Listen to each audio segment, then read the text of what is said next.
هيا على الفلاح.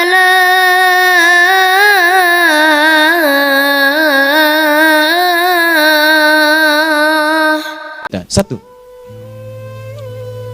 Alladzina hum fi salatihim khashi'un. Syarat pertama, kalau ingin mendapatkan surga Firdaus tadi dan kebahagiaannya diturunkan ke bumi, dibawa sampai mati, masuk ke alam kubur lebih bahagia lagi, maka amalan pertama untuk melatih menguatkan iman itu, coba berlatih untuk menunaikan sholat dengan khusyuk. Kalau Anda kerjakan benar sholat ini, maka apa yang Anda dapatkan? Teman-teman ingat betul, saya mau tanya sebentar. Keabadian yang abadi disebut dengan sa'id. Kalau kita ingin turunkan ke dunia percikannya kita dapatkan, usahanya disebut dengan apa? Masih ingat? Aflah itu kalau didapatkan, kata dasarnya apa tadi? Falahun. Lihat baik-baik. Kata Allah dalam Al-Quran tadi, kalau ingin mendapatkan falahun, amalan pertama sholat. Makanya ketika dipanggil sholat, kalimat falah dilekatkan pada panggilan sholat. 5 kali diingatkan. Begitu muadzin kemudian azan memanggil Anda, hayya 'alas shalah. Anda bertanya, ya Allah kenapa kami mesti sholat? Dijawab, hayya 'alal falah. Yuk, pagi yuk. Yang sejati datang sini. Belum dapat sujud, belum dapat ruku, saya berikan. Makanya ketika orang sholatnya benar, dia akan mendapatkan 5 keutamaan. Saat di dunia nih, belum ke akhirat, 5 keutamaan yang tidak diberikan pada orang yang tidak sholat. Atau orang sholat tapi sholatnya nggak khusyuk. Sebab syarat mendapatkannya khusyuk. Alladzina hum fi sholatihim khasyi'un. Bukan alladzina hum fi sholatihim saja, tapi ada kalimat khasyi'un. Artinya yang tidak khusyuk saja nggak akan dapat, apalagi yang nggak sholat. Apa yang 5 ini? Lihat baik-baik. 1. Orang yang sholatnya benar, pertama kali sebelum mendapatkan kebahagiaan hakiki dari Allah Subhanahu wa Ta'ala, akan dirubah dulu perilaku hidupnya menjadi perilaku yang lebih baik. Kalau orang itu sholatnya benar, maka sholat itu akan melatih dia untuk berubah, bertransformasi jadi orang baik. Itu ada di Quran surah ke-29 ayat ke-45. Innas sholata tanha anil fahsya'i wal munkar. Sumber keburukan cuma 2, kalau bukan fahsya itu munkar. Maaf, pornografi, porno aksi, LGBT, kata-kata jorok, kotor itu fahsya. Di orang sholat kata Allah, mustahil berkata-kata kotor. Orang sholat tidak akan pernah mencela. Orang sholat tidak punya kata-kata jorok. Jadi kalau ada sekarang orang yang sholat senang mencela orang lain, itu berarti ada masalah dalam sholatnya. Dan dia belum dijamin sebagai ahli surga terbaik. Dan hidupnya nggak bahagia. Nggak bahagia. Aneh nih. Sholat tapi senang celah orang. Aneh. Aneh. Yang paling bahaya adalah menikmati celahannya. Itu yang paling aneh. Anda ngaji. Anda ikut taklim. Taklimnya sesuai Quran, taklimnya petunjuk sunnah. Anda sholat, Anda puasa, tapi Anda masih senang mencela orang lain dan menikmati celahan itu. Kalau nggak mencela, kayaknya nggak komplit kehidupan. Maka ada yang salah dengan ibadah Anda. Ada yang keliru. Karena mustahil taat bertemu dengan maksiat, itu mustahil. Mungkar, keburukan yang diingkari oleh hati, sumbernya nafsu perut dengan akal. Bohong, mencuri, menipu, membunuh, merampok, membegal, mabuk dan sebagainya. Itu namanya mungkar. Orang sholat gak mungkin mengerjakan mungkar. Jadi kalau sholat kita benar, cukuplah Anda sholat, maka Anda akan jadi orang baik. Makanya kata Nabi, Anda punya anak dari kecil ajarin sholat. Sholat kalau naik jadi balik, kerjakan terus. Kasih pelajaran membuat dia mengerti. Kalau masih susah, berikan pelajaran. Ini sering diterjemahkan dengan memukul. Mukul di Arab beda dengan konteks mukul sekarang. Mukul di Arab tuh ngasih pelajaran supaya ngerti. Anda bisa terjemahkan dengan konteks lain. Uang jajannya tahan, yang kesukaannya simpan dulu.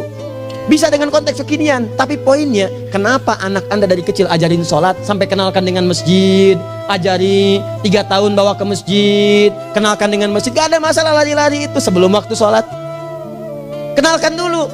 Dulu orang-orang tuh begitu, sebelum waktunya dikenalkan, jalan, begitu lari, biarin dulu. Setelah itu diberi pengertian, nah ini bukan tempat berlari, yang berlari di sana nanti, yang di sini nanti akan ada orang-orang baik semuanya. Terus Anda lihat berbaris-baris rapi. Kalau pengen baik, ikutan baris nanti. Terus nanti ada yang mimpin di depan, namanya imam. Imam itu siapa ya? Tetangga kita bukan yang Pak Imam, bukan. Bukan. Kalau tetangga kita namanya Imam S. Arifin. Kalau yang ini imam sholat namanya. Imam sholat itu nanti akan pimpin menyembah Allah. Allah siapa ya? Allah itulah yang memberikan ayah rizki. Allah itu yang memberikan ayah rizki sehingga bisa beli tobot buat kakak, beli robokar poli, ini yang poli, ini yang embers, ini yang heli, ini dulu kakak semuanya tuh yang kasih Allah. Nanti kalau kakak bagus bisa ikut rapi di sini, Allah akan senang, akan ditambah lagi oleh Allah. Oh begitu ya, datang begitu caranya. Ini bukannya waktu sholat belum dikenalin, udah dibawanya main-main di masjid. Bahkan ada yang agak repot lagi, di rumahnya susah diatur, dibilang kamu ini susah diatur, main sana ke masjid. Disuruh main, ya main di masjid. Yang salah bukan anaknya, orang tuanya. Apa rahasianya anak itu disuruh ke masjid, suruh sholat? Rahasianya, begitu anak itu sholat dengan baik, maka dia akan tumbuh jadi anak baik di kemudian hari. Itu maksudnya. Nah, sekarang saya agak bingung ini, pendidikan TK sekarang salah sih enggak, cuma saya agak bingung mikirnya. Ini anak belum diajarin sholat, udah diajarin manasik. Itu bagaimana cara berpikirnya Ferguson? Agak repot saya mikirnya tuh, ya. Walaupun salah sih enggak, cuma saya bingung gitu. Kenapa nggak dikerjakan tahap yang pertama dulu? Tangga itu kan berurutan, nggak bisa Anda lompat langsung ke 5. Kan 1, 2 belum terlewati. Jelas ya? Nah, ini gambarannya sholat nih. 1 pasti baik. Ini kalau sekarang sholat, lisan belum baik, mata belum baik, sampai ke kaki, berarti ada yang salah sholatnya tuh. Ada yang nggak tepat. Tangan sembarangan, snack orang ngambil. Awas. Tuh sendal orang, mau wudhu nggak ada sendal, pakai sendal orang. Udah bilang belum? Kehujanan pakai payung orang. Udah bilang belum? Ya kan gampang Ustaz. Ini kan juga mungkin diikhlaskan karena Allah. Ya ikhlas, cuman pakainya belum minjam. Bagaimana kalau sedang pegang payung itu keluar, Anda meninggal? Nah, coba mikirin ke situ. Coba ke kantor, kalau didorong proyek yang gak jelas, minta tanda tangan, pikirin lu bagaimana kalau meninggal. Kemarin saya sama teman-teman artis, saya katakan begini, Anda ya, kalau Anda mengaji dengan saya, jangan pernah menerima peran maksiat. Walaupun itu sekedar adegan, tapi itu maksiat. Kalau bayangkan ketika Anda memerankan itu, Anda diwafatkan oleh Allah Subhanahu wa Ta'ala.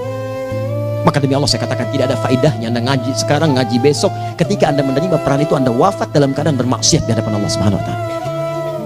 Maka saya pun katakan pada Anda, ayo belajar yang betul, pahami, bangun sholat, belajar, dalami seperti orang tua kita dulu. Tinggalkan nyontek, budaya yang gak jelas.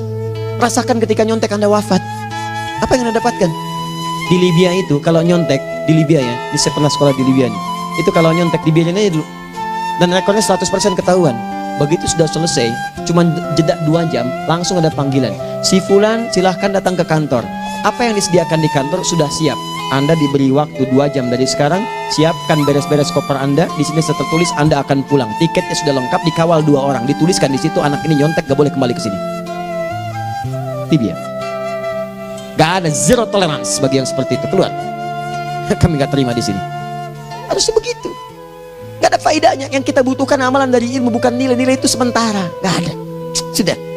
Nah ini akhirnya begini kualitasnya nih. Tertulis di ijazahnya bagus, cum laude, IPK-nya 4, tapi nggak ada aplikasinya. Yang pintar banyak, kita butuh yang baik, pintar yang baik. Sekarang yang pintar banyak, kepintarannya dipakai untuk nipu orang. Itu yang bahaya. Ahli hukum banyak yang dihukum. Ahli ekonomi tidak bisa mengangkat perekonomian. Apa yang salah? Apa yang salah? Ini yang jadi persoalan.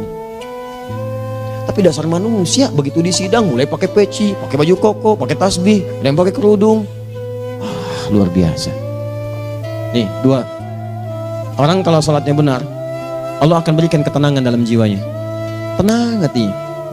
Jangankan musibah kecil, musibah paling besar pun tenang aja dia. Tenang, dia paham rumusnya. Allahu Akbar. Turun Quran surah ke-13 ayat ke-28. Ala bidzikrillahi tatmainnul. Yakinkan pada dirimu, zikir kepada Allah membuat hati tenang. Di antara turunan zikir amalannya adalah sholat. Dari mana taunya? Quran surah ke-20 ayat ke-14. Innani anallahu la ilaha illa ana fa'budni wa aqimis salata li dzikri. Saya Allah, kata Allah ke Nabi Musa. Tidak ada Tuhan selain saya, sembah saya. Bagaimana menyembahmu ya Allah? Tunaikan salat sebagai zikir kepada saya, zikir. Nah, maka kalau Anda sedang tidak tenang, ayo ke masjid. Banyak zikir itu, baca Quran zikir. Quran surah 15 ayat 9. Inna nahnu nazzalna dzikra. Kami turunkan Al-Quran sebagai zikir. Jadi kalau Anda sedang baca Al-Quran, Anda sedang berzikir. Ibu kalau sedang gak tenang, Bu, gelisah, gak enak, gak usah mengeluh, apalagi bikin status gak karuan. Ibu wudhu, ambil mushaf baca. Begitu sedang baca ada ketenangan dalam jiwa. Berdoa, zikir. Kalau sedang gak tenang, besok ada proyek, doa dulu. Doa itu memberikan ketenangan. Makanya doa disebut dengan zikir. Quran surah ke-7 ayat 205. Wadhkur rabbaka fi nafsika tadarruan wa khifatan wa dunal jahri minal qaul Ayo berzikir, minta kepada Allah dengan segenap jiwamu, mohon dengan penuh ketawaduan. Nanti ketenangan diberikan. Menghafal Quran, baca itu zikir. Quran surah ke-54 ayat 17, 22, 32, 40. Walaqad yassarnal Qur'ana lidzikri fahal mim mudzakir. Menyebut nama Allah, Al-Asmaul Husna itu zikir. Sedang ada persoalan, ya Allah, ya Allah, ya Allah, ya Rahman, ya Rahim, ya Malik, ya Qudus, ya Allah, ya Allah, ya Allah, ya Allah. Zikir. Dalilnya Quran surah kedua ayat 152. Fadhkuruni adzkurkum. Sebut namaku, zikir. Apapun akan mengingatmu. Gimana menyebutnya? Ditafsir di Quran surah 17. Ayat keberapa? 110. Qulid Allah awid Rahman ayyamma tad'u falahul asmaul husna. Sebut nama Allah. Itu menentamkan pada jiwa. Sedangkan sholat gabungan dari semua zikir tadi. Bukankah dalam sholat Anda baca Al-Quran? Bukankah dalam sholat Anda menghafal Al-Quran? Bukankah dalam sholat Anda berdoa? Bukankah dalam sholat Anda istighfar? Anda mohon digabungkan semua itu. Amalan sholat menggabungkan semua jenis zikir. Masa Anda nggak tenang juga? Makanya sholat, jangankan sholat ya, tempat sholat itu yang menenangkan. Tempat sholat, tempat paling tenang di muka bumi. Kalau nggak percaya silahkan ya, Anda sebelum masuk ke Istiqomah ini, begitu Anda masuk kan perasaannya beda kan, lain. Silahkan cek, kalau cari ketenangan datang ke masjid, masuk wudhu, masuk sholat 2 rakaat tenang, dekat kipas angin, saking tenangnya plek ngantuk tidur, beneran enak. Makanya saat Ramadan kalau orang pengen cari ketenangan, lihat di perusahaan-perusahaan penuh tuh musola pada tidur ya, mengamalkan hadis palsu. Ya, dia musaim ibadah, tidurnya orang puasa ibadah, hadis palsu. Nah, itu teman-teman, itu gambarannya. Tiga orang yang salatnya khusyuk benar, itu dijamin langsung oleh Allah Subhanahu Wa Taala akan dimudahkan semua urusan hidupnya, termasuk rezekinya. Ini yang saya katakan. Jadi saya katakan tadi, di akhirat ini, di surga, rezeki tinggal ngambil. Anda kalau benar sholatnya, itu langsung dijanjikan oleh Allah. Rezeki itu nggak perlu Anda banyak pikirkan. Ikhtiar sedikit, datang. Bahkan dari sisi yang tidak Anda duga. Apa dalilnya? Quran surah ke-65 ayat 2 dan 3. Ditafsir di Al-Baqarah ayat 2 dan 3. Wa may yattaqillaha yaj'al lahu makhraja. Ada orang yang meningkatkan takwanya kepada Allah, kami mudahkan urusan hidupnya. Setiap persoalannya diberikan jalan keluar, mudah. Solusi. Setiap ada problematika, ada solusi. Wa yarzuqhu min haitsu la yahtasib. Dan kalau dia ingin mendapatkan rezeki, bahkan kami kirimkan dari sisi yang tidak dia duga. Orang lain capek ini datang lagi, tawaran proyek datang lagi. Utsman tuh Masya Allah kayanya banyak, tapi yang paling dirindukan bukan saat mendapatkan peningkatan omsetnya, yaitu saat dia mendapatkan waktu khusus dengan Allah untuk sholat malam hari, sampai-sampainya sempat sholat tahajud sampai khatam Al-Quran. Abdurrahman bin Auf demikian, Tamim Ad-Dari demikian. Sholat karena tahu sholat itu meningkatkan rizki. Karena tahu kuncinya ada di situ. Allah yang punya rizki, disebut dengan Razzaq, pemilik rizki. Maka saya harus punya hubungan dekat dengan Allah. Kalau sudah punya hubungan dekat, mau apa aja gampang. Belum minta udah diperhatikan. Silahkan cek, Anda punya hubungan baik dengan bos Anda di kantor. Ya, sebelum Anda minta, beliau udah pikirin tuh, telepon bendahara, dia udah ngambil belum gajinya? Belum Pak, tambahkan bonus sekian. Kenapa? Karena dia mengawasi Anda. Allah maha tahu dibandingkan dengan bos Anda. Mendekat kepada Allah, semua diperhatikan oleh Allah. Siapa orang takwa itu? Kalimat takwa pertama di Al-Quran Al-Baqarah ayat 2, amalannya ayat 3. Dzalikal kitabu la raiba fihi hudal lil. Siapa mutakin itu? Ayat 3-nya. Alladzina yu'minuna bil ghaib wa yuqimunas shalah. Gampang. Kalau pengen mudah hidupnya gampang. Biaya nggak mahal, tenaga nggak banyak, tingkatkan takwa nih. Jadi kalau hidup Anda masih susah, di kantor champion, di rumah tangga bermasalah terus, atau sebaliknya, maka boleh jadi kalau gelar Anda tinggi, harta Anda banyak, tapi selalu punya masalah. Bukan Anda kurang hebat, bukan Anda kurang kedudukan, bukan Anda kurang kaya, Anda kurang takwa. Dan yang paling dahsyat, mungkin sholat Anda belum berkualitas. 4. Orang yang sholatnya benar, khusyuk dia. Bahkan saat sholat itu kalau dia minta, maka seketika doanya akan dikabulkan. Tanpa diskusi, langsung seketika. Contoh, Quran surah ketiga ayat 38-39. Demi Allah saya katakan, Nabi Zakaria punya masalahnya pelik. Sudah berumah tangga, istrinya divonis monopos, maaf bahkan mandul, gak mungkin punya keturunan. Maka apa yang beliau kerjakan? Secara singkat beliau sholat. Begitu sholat minta kepada Allah. Hunalika da'a Zakaria rabbah. Di mihrab itu beliau bermohon kepada Allah. Bermohonnya sambil sholat. Qala rabbi habli min ladunka dzurriyyatan thayyibah innaka sami'ud du'a. Ya Allah, mereka katakan saya nggak mungkin punya keturunan. Sekarang saya ingin katakan, ya Allah, saya hanya minta darimu saja, saya nggak akan dengarkan mereka. Ya Allah, mohon Engkau maha mendengar, ya Allah. Maha mendengar doa saya. Kalau kepada yang maha mendengar aja nggak mengabulkan, kepada siapa lagi saya mesti minta? Apa yang terjadi? Fanadatul malaikat wa huwa qa'imun yusalli fil mihrab. turun malaikat mengabarkan, sedangkan beliau masih sholat, belum selesai dalam sholatnya. Sholat khusyuk itu belum selesai sholat aja dikabulkan, doa sudah turun. Sholatnya belum selesai, doa sudah dikabulkan. Annallaha yubashshiruka bi Yahya, Allah kasih kabar gembira, doa kamu didengar, dikabulkan, kamu akan punya anak, namanya langsung dari Allah Yahya, artinya hidup yang mustahil menurut manusia. Lahir seorang dari rahim perempuan yang menepus dan mandul, bayi yang hidup, kata Allah nggak ada yang mustahil bagiku, jadi dan jadi dia. Berita baiknya, Nabi Zakaria sholat dikabulkan. Umat Nabi Muhammad sebelum sholat sudah ditunggu oleh Allah, mau minta apa aku kabulkan sekarang. Hadisnya qudsi, saya bacakan. Hadatsana qala Rasulullah sallallahu alaihi wasallam, qala Allah azza wa jalla, qasamtu shalah baini wa baina abdi. Kata Allah, saya bagi dua ya, salat antara aku dengan hambaku. Wali abdi ma sa'ala. Kalau hambaku benar salatnya, aku berikan apapun yang dia minta sekarang. Idza qala al-abdu alhamdulillahi rabbil alamin. Bagian pertama, kalau hamba benar dibaca Al-Fatihahnya dari alhamdulillahi rabbil alamin, kalau Allah azza wa jalla dijawab oleh Allah, hamadani abdi, hambaku sedang memujiku.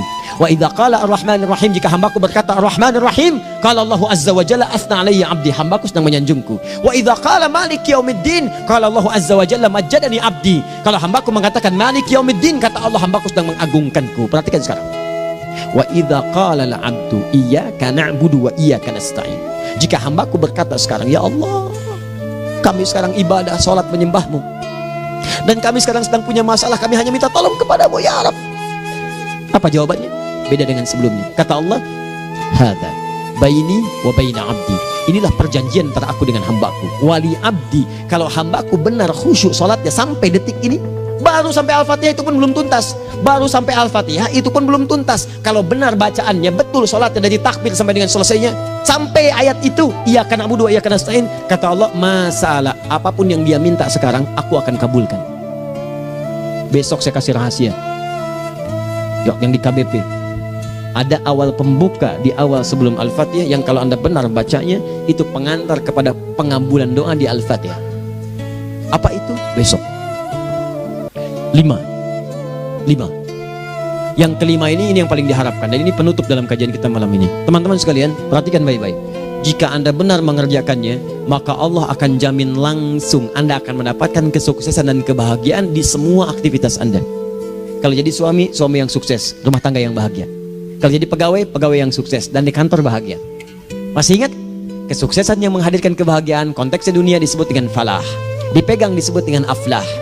Dikembalikan lagi ke atas, ke surah ke-23 ayat 1 dan 2. Qad aflahal mu'minun. Apa amalannya? Alladzina hum fi salatihim khashi'un. Persoalannya, kalau anda sholat belum mendapatkan satu di antara 5 ini, apa masalahnya? Pertama masalahnya, kata Al-Quran, boleh jadi yang sholat itu belum khusyuk. Apa itu khusyuk? 2 maknanya, dan saya tutup di sini. Apa yang 2 itu? 1, kebanyakan orang sholat masih membawa dunia dalam sholatnya. Makanya kalau pengen khusyuk, kata Allah, maka anda rasakan akan bertemu Allah. Rumusnya Quran surah kedua ayat 45 sampai 46. Rasakan secara singkat, mungkin itu sholat terakhir yang anda akan kerjakan dalam kehidupan. Mungkin di sholat itu anda wafat. Kata Allah, alladzina yadhunnuna annahum mulaqu rabbihim. Orang khusyuk itu sudah kelihatan dari sebelum sholat, dia sudah merasa persiapan menghadap Allah. Persiapan ke manusia aja, dia sudah siap-siap, mandi dulu, ganti pakaian, pakai parfum, macam-macam dan sebagainya, hanya memenuhi undangan manusia. Allah mengundang anda 5 kali dalam sehari. Ya maaf, mengabulkan doa anda, mencukupkan kebutuhan, menyembuhkan kalau sakit, disiapkan anda. Harusnya apa? Penampilan sempurna. Kata Quran, orang khusyuk itu kelihatan sebelum sholat, pakaiannya kelihatan. Quran surah 7 ayat 31, ya bani Adam khudhu zinatakum inda kulli masjid. Hai anak cucu Adam, kalau tiba panggilan dari masjid, kenakan pakaian terbaikmu. Di anak cucu Adam tuh kelihatan. Kalau orang khusyuk, begitu adzan kelihatan pakaiannya lain, pakaiannya indah. Khudhu zinatakum, kenakan pakaian terbaikmu. Dipakai bertemu Allah, bertemu manusia aja pakaian bagus-bagus. Ini aneh ya, ada orang salah ibadah aja, orang salah ibadah pakaiannya bagus-bagus. Lihat nih hari-hari tertentu, besok tuh orang mau ke tempat masing-masing tuh, ada yang pakai jas, pakai dasi, pakai batik, pakai kebaya, anaknya dibawa, dikuncir 2, bawa manisan macam-macam. Mau salah ibadah aja tampilan bagus. Masa antum yang benar ibadahnya nggak bagus? Bedakan pakaian futsal, pakaian sholat ganti dengan yang sholat. Ini gimana pakaian sholat pakai pakaian futsal? Depannya gambar Messi, belakang Ronaldo. Repot. Malaikatnya juga bilang, kamu salah baju, harusnya Luka Modric.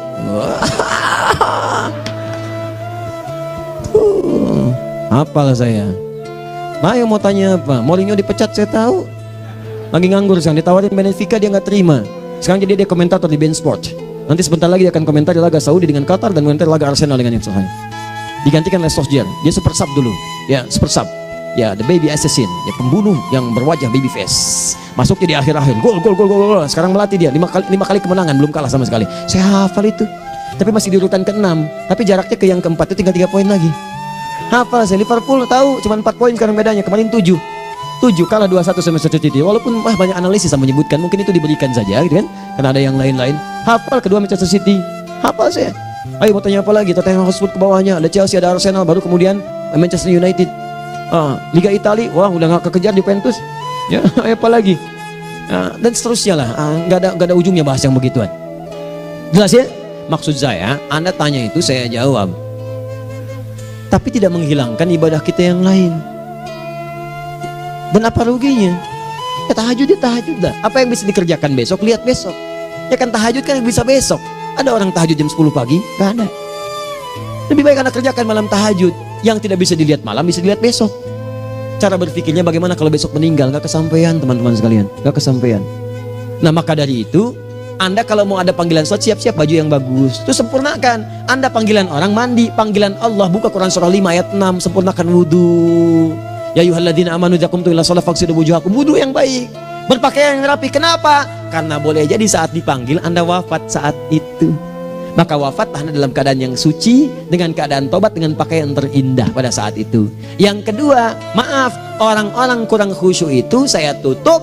Yang kedua itu karena kebanyakan orang sholat tidak paham, tidak mengerti apa yang dibaca dan dilakukan dalam sholatnya. Jujur pada diri sendiri, jawab pada diri Anda. Sampai sekarang Anda sholat, berapa persen bacaan sholat yang Anda pahami? Jangan-jangan selama ini Anda sholat ribuan kali sujud, ribuan kali ruku, gak ada yang paham yang dibaca. Sekian persen yang paham. Bagaimana sholat Anda bisa khusyuk? Pekerjaan Anda dipahami, urusan akhirat Anda gak dipahami. Di mana cara berpikirnya? Aku yang bagaimana atau engkau yang harus bagaimana? Ya, coba berubah. Nah ini baru satu amalan, belum yang lainnya. Ada 5 amalan lagi yang kalau kita bisa turunkan itu, selain sholat yang khusyuk, maka jaminan tadi akan datang. Baru sholat khusyuk aja 5 datang, apalagi ditambah dengan 5 amalan lainnya lagi. Demi Allah saya katakan, dunia kecil sekali, gak ada nilainya. Akhirat aja enak, nikmat. Saya ketemu Ustaz Arifin beberapa waktu lalu, dan kita doakan semoga Allah berikan kesembuhan, kesehatan. Saya datang, biasa kita adamin berdoa, duduk. Bang istirahat, bang butuh istirahat, umat udah nunggu. Dah gak usah mikir yang lain, karena beliau cerita masjid, cerita zikro, cerita mana. Ya, insya Allah nitipin ini, nitipin itu dan seterusnya. Dan yang paling indah adalah, bang kita saling panggil weekend. Nikmat, gak ada yang senikmat ini. Zikir Allah, doa. Nah bayangkan sakit tapi masih nikmat gitu. Nikmat. Iya bang, saya paham. Istirahat dulu. Banyakkan nanti orang jengkuk. Saya pamit dulu ya, supaya bisa istirahat, supaya tenang. Lama kita pegangan tangan, ngobrol, saling mendoakan. Itu nikmat. Dan cara berpikirnya kalau sudah pakai iman, semua nikmat. Ada uang nikmat, gak ada uang nikmat, sakit nikmat. Karena cara berpikirnya lain. Nanti kita bertemu lagi, saya terangkan pada Anda, dan saya contohkan satu kisah. Bahkan ketika ada orang yang diuji Allah dengan ujian yang sangat luar biasa, yang menurut sementara orang itu ujian sangat luar biasa menggetarkan jiwanya dan susah untuk bertahan, tapi orang ini nikmat saja menjalaninya. Nikmat. Ada yang di rumah tangga, ada yang di macam-macam. Contohnya banyak. Satu contoh saya berikan di malam ini. Sekali suami istri, wah luar biasa. Istrinya itu cerewetnya Pak, bukan cuma cerewet, ngeselin bagi suaminya. Maaf Bu ya, bukan ibu maksudnya. Jadi semua yang dikerjakan suami salah. Pengen mangga, ayah kalau kita sekarang dibeli mangga. Kenapa mangga yang ini? Saya pengennya mangga yang lain. Belikan mangga. Kenapa beli mangga aja? Jeruknya mana? Jeruk. Semua. Pokoknya semua yang kerjakan suami salah. Tapi suami tidak pernah mengeluh. Ini kerjakan, itu kerjakan. Satu kali, perhatikan cara memandangnya. Ketika iman sudah masuk ke dalam jiwa, kata temannya, akhi, istri kamu ini begini nyusahin kamu. Kenapa kamu gak cari yang lain? Kan gampang ada syariat. Udah pisahin aja, cari yang lain. Kamu tenang ibadah. Apa jawabannya? Hei, Allah sudah turunkan surga ke saya lewat dia. Kenapa kamu meminta saya untuk menjauhinya dan meninggalkan surga saya? Ini cara melihat dia. Bukankah ketika ada berbagai keluhan saya sabar? Bukankah sabar mendekatkan saya ke surga? Allah kirimkan tipikal istri seperti ini supaya mendekatkan saya ke surga. Dengan itu kan saya banyak pahala. Saya sabar, pahala banyak. Sudah Allah berikan pahala kepada saya, kamu malah nyuruh saya untuk berpisah dengan pahala itu. Perhatikan cara berpikirnya, indah. Kalau rumah tangga seperti ini semuanya enak gitu.